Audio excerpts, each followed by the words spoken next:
Baramati agro कारखाना प्रकरणी रोहित पवारांची ईडी चौकशी सुरू। राष्ट्रवादी कार्यालयाबाहेर कार्यकर्त्यांची मोठी गर्दी। सरकार विरोधात जोरदार घोषणाबाजी। रोहित पवारांसाठी आजोबा शरद पवार मैदानात। राष्ट्रवादी कार्यालयात ठाण मांडून राहणार, तर चौकशीला जाण्यापूर्वी पवारांनी रोहित पवारांना दिलं यशवंतराव चव्हाणांचं पुस्तक। मी मराठी माणूस, घाबरणार नाही। दबाव टाकतील वाटत असेल तर चुकीच्या माणसाशी भिडले। चौकशीला जाण्यापूर्वी रोहित पवार आक्रमक। रोहित पवारांनी संघर्ष यात्रा काढल्यानंच कारवाई, अशी चर्चा सुरू। सुप्रिया सुळेंची प्रतिक्रिया, तर भाजपच्या एकाही कार्यकर्त्यावर ईडीची कारवाई नाही, फक्त विरोधकांना टार्गेट केलं जातंय, अनिल देशमुखांचा आरोप। पळणारा नाही तर लढणारा दादा, रोहित पवारांच्या समर्थनार्थ ठिकठिकाणी बॅनर। सरकार विरोधात जोरदार घोषणाबाजी।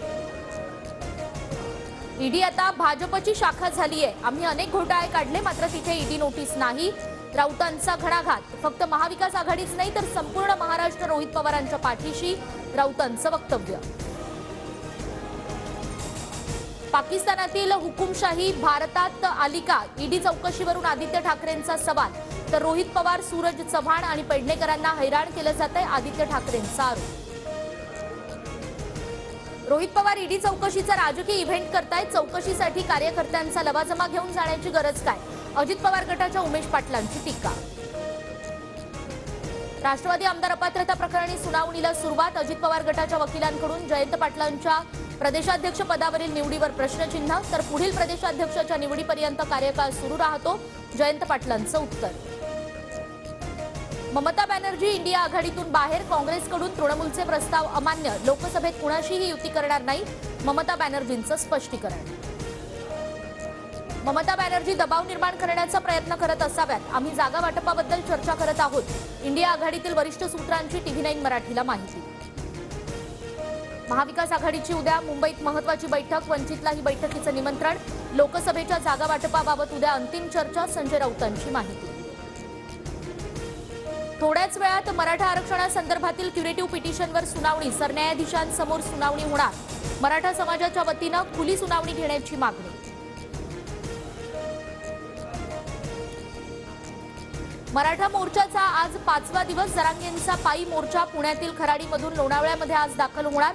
2 दिवसात भगवं वादळ मुंबईत धडकणार। थोड्याच वेळात मराठा आरक्षणासंदर्भातील क्युरेटिव्ह पिटिशनवर सुनावणी। सरन्यायाधीशांसमोर सुनावणी होणार।